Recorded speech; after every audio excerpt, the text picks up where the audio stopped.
As the best-selling model in the Honda portfolio, a completely redesigned CR-V is a pretty big deal.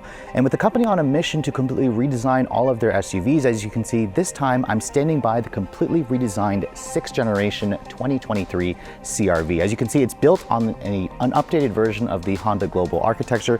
It's once again available in gas and hybrid forms, and Honda is showing off a completely bold new look on the outside and a completely redesigned interior with way more premium touches. So as you can see, this is the 2023 CR-V EX and CR-V Sport Touring. So let's go ahead and take a first look.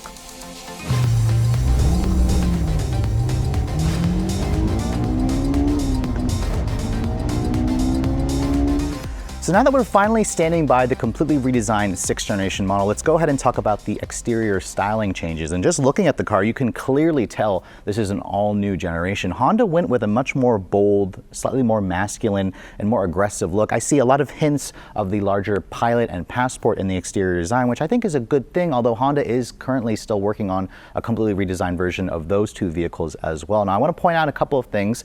These two trims are either the top of the line model or the base version. That's right, the CR-V LX is gone. The EX is now the base model, this one here in this radiant red. And this is the Sport Touring, the first time that we're seeing a sport model on the CR-V, and this is painted in a new color called Canyon River Blue. It's a really nice shade of blue. Let's go ahead and talk about the exterior styling changes between the models. You can see the grille is significantly larger. It has almost kind of like a hexagonal shape in the grille with this nice gloss black finish, and then the Sport and Sport Touring trims will kind of have this additional aluminum look in the front fascia with, again, more of the hexagonal look in the actual grille openings. The headlights, as you can see, have a full LED design. Previously, if you wanted LED headlights, you had to go for the top trim of the CR-V. Now, as you can see, this EX version also has LED turn signals, LED low and high beams. The grille is also slightly different in the finish. You can see there's a little bit more chrome, whereas in the Sport Touring it blacks it out. And then you can see here, there's none of that additional, aluminum look in the front splitter. Fog lights, as you can see, have been removed. The Honda logo here is larger and it houses the Honda sensing technology for the adaptive cruise control and whatnot. But overall, you can see, let me know in the design what you think of the look of the vehicle. I think in person, it's certainly an attractive looking car. Now that model over there has a 19-inch wheel being the Sport Touring. It's the only version that gets a 19-inch wheel wrapped in 235 wood tires. This model here, the EX, has a smaller 18-inch wheel. You can see still 235 wood tires, but it's kind of like a silver look. If you guys go for the Sport or the Sport Touring, you'll have a black finished wheel, while the EX and EXL will kind of have this silver look. You can see this model here has gray body cladding around the actual fenders, while on the Sport Touring it's actually the same thing. The size of this vehicle actually got a lot bigger. I mentioned earlier this is built off of the enhanced global architecture, which it shares with other vehicles like the redesigned Civic. And one thing Honda did is they moved the base of the A-pillar here rearward about 4.7 inches. Now because they did that, they were able to improve the inward visibility, which we'll talk about later. And then they also redesigned the side mirrors. They moved it from mounted onto the window down to the door, which is again going to help with visibility. The roof rails, you can see, non-existent on the EX, but on the Sport Touring you get those really low profile roof rails. This model here even comes with a sunroof. So I'm not entirely sure if the Sport trim CR-V comes with a sunroof, but it's really nice that even the base version gets that. Now in terms of the overall length, Honda has lengthened this car by 2.7 inches. So at 184.5 inches long, this is about 5 inches longer than the redesigned HR-V. So it kind of solidifies the positioning of the CR-V, and its wheelbase has been stretched by 1.6 inches at around 106.3 inches long. So this is among the longer entries in the segment, which is again going to give this car best-in-class interior space. At least that's what Honda claims. Now looking at the rear of the vehicle, Honda showed this taillight as a little teaser a couple months ago, and you can see it's got kind of like a Volvo-esque design. CR-Vs have always kind of had this look with the rear taillights. I'm surprised, however, the turn signal is an incandescent bulb. If you guys remember my review on the new HR-V, that actually has a full LED even for the turn signal. You can see typical badging here at the back. This model here is the EX. There's a small little all-wheel drive kind of like sticker here just underneath the rear wiper, just like on the new HR-V. And on the Sport Touring trim, there's actually a black Sport badge, and then you have dual rectangular exhaust tips. You can see on this model here, the exhaust tips are completely hidden. Now, opening up the tailgate, you can see the EX does not come with a power liftgate. I believe if you go for the EXL and up trims, that'll give you that feature. And then you can see here the cargo area Honda is claiming best in class. With the second row seats up, you get around 36 cubic feet of space. That's an increase of about 2 cubic feet seat versus the previous generation. And just like the previous generation, Honda gives you the ability to kind of put the floor in a lower position, which increases the space to 39.3 inches. You can look underneath here. There is a temporary spare tire, which is nice. And if you want to fold down the back seats, when you fold down the back seats here, which surprisingly there is no latch to do it, so you kind of have to reach in there, push that down. Surprisingly, it doesn't give you a completely flat floor, but if you kind of line this up, Honda says that expands it out to 76.3 cubic feet, which is among the best in class, and it's about 2 cubic feet more versus what you got in the previous generation. So on the exterior, Honda definitely went with a bold new look, but the interior is where they really put a lot more premium touches in here. And if you guys are familiar with the new Civic interior and the HR-V interior, this is going to look pretty familiar. I'm going to start off in the EX model. You can see it has like a two-tone look to the interior with this kind of gray black two-tone combination. The seats have been completely redesigned. Honda calls them front body stabilizing seats. So if you guys didn't like the seats on the old model, this seat here they're claiming is a much more comfortable seat to spend time in. The driver's seat here is an 8-way power adjustment. That's even on the base trim. So you can see Honda's really throwing in a ton of features. Now getting inside, it has a really easy step-in height. I wish I knew the ground clearance, but it kind of feels like the same 8 inches of the previous generation. As I get in and shut the door, you can hear the door has a solid sounding thunk. Remember, this is built on an enhanced global architecture that it shares with the new Civic. Now, for a base trim, I have to say the interior looks pretty nice. I mean, Honda's kind of going with this theme here with this very horizontal dash with the floating tablet style display. You have this continuous air vent, or it's actually 3 vents here where it looks like one piece. You have actual metal here for the actual grille slots where it's a hexagonal design. There's a kind of texturized black plastic look. And the EX trim is the only model it looks like to give you the urethane steering wheel, which I don't love. All the other trims should have a leather wrapped wheel. You can see the wheel itself has a tilt and telescoping adjustment, gives you a good amount of adjustability and range. The seats also give me really nice power adjustment. Surprised that it even has a power lumbar for this base version. And you can see here in terms of the tech, all CRVs will come with the half digital display. So you have like a 7-inch display here and an analog speedometer to the right of that. I'm surprised Honda is not going to offer the full digital display that we see in the new Civic, which I'm not entirely sure why they didn't do that. And then you can see here in the infotainment system, you have the smaller 7-inch Honda display system here. It also includes Android Auto and CarPlay. You have knobs for your volume and your tuning. And then in terms of the materials, you can see this is a soft touch injection molded plastic on the dash.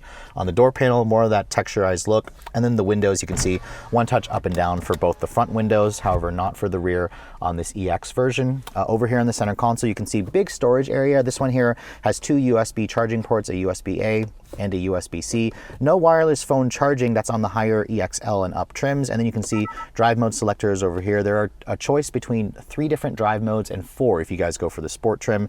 Electronic parking brake, and then you have cup holders over here and then a nice padded armrest over here. And then you can see above me, there is a sunroof on this model. I'm not entirely sure if the sport trim, which is technically above this trim, has a sunroof. So you'll have to wait and see when Honda releases the full specs. But you can see there are still 3-level heated seats. So really well equipped for this base version. I'll be curious to know the price tag, but let's go ahead and hop into the sport touring trim, because Honda is going to account for most people to go for the higher trims. I mean, between the sport and sport touring, they're going to say that's going to be 50% of sales. So this model here, once I get inside, you can see the interior looks a lot different in terms of the tech and the materials. The EX or the Sport Touring comes with real leather seats. You have a choice between either black or a gray leather. So if you guys want a beige leather, they don't offer that anymore. It's got that contrast orange stitching, which is kind of similar to the new Civic Si. It's got some more orange stitching on the steering wheel and along the dashboard, as well along the door panels, which makes it look a lot nicer. The seat is still an 8-way power over here. It also includes 2-person memory, and then the passenger seat here is a 4-way power, which is nice for those of you, again, who want a power passenger seat. Sadly, however, if you guys are looking for ventilated seats, Honda does not offer that on any trim of the CR-V, which is kind of annoying. But getting inside this one and shutting the door has that same solid thunk. It sounds really gives you a great impression of quality. And you can see here, the thing that's going to stand out the most is the larger infotainment system. This is the 9-inch display. You get this and you guys go for the EXL and the Sport Touring trim. So the EX and the Sport trim have the smaller display. It's got the wireless CarPlay. You can see my phone is hooked up. It looks great. It's got a knob here for volume, a tuning button over here, and then it's got your usual home buttons you can see.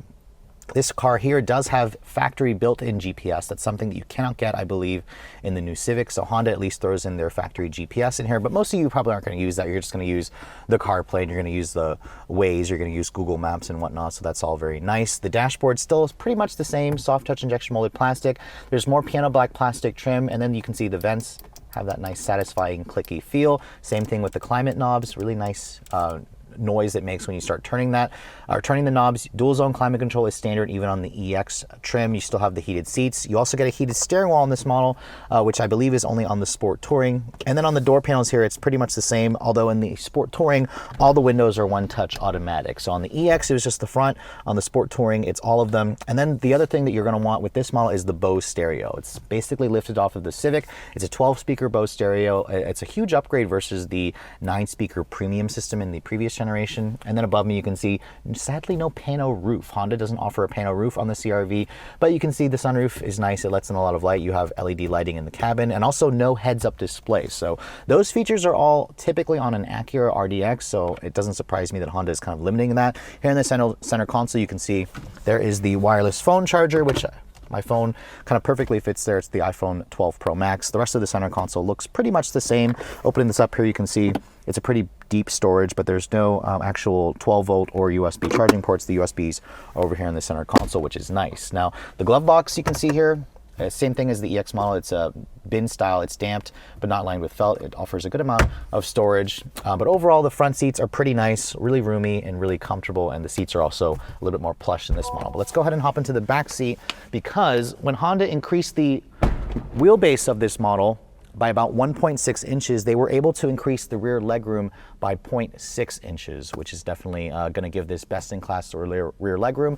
They didn't have final figures, but if you look at the previous generation, that had 40.4 inches of legroom. So this should have, in theory, about 41 inches of legroom, which is definitely a lot. The doors, as you can see, also, they open up pretty big. So if you need to put a car seat back here, it kind of gives you a nice big opening to get back. And also, I want to show you guys, just like on the HR-V, when you fold the seat, the bottom cushion actually starts to fold down, which is definitely nice. Although, as you can see here, it's not a completely flat load floor. So I'm surprised actually that it's not completely flat. It would really give it even more space if it was. Now, the other thing you also want to notice, the seats themselves, they recline significantly. That's actually probably the most steeply reclined back seat that I've seen. I think there's like 8 different positions you can put them in. So that's definitely a huge selling feature if you guys need to put adults back here and you need to get comfortable. Now, getting back into the back seat, you can see my 5'7" frame has a ton of space back here. The floor is also basically completely flat, which is nice.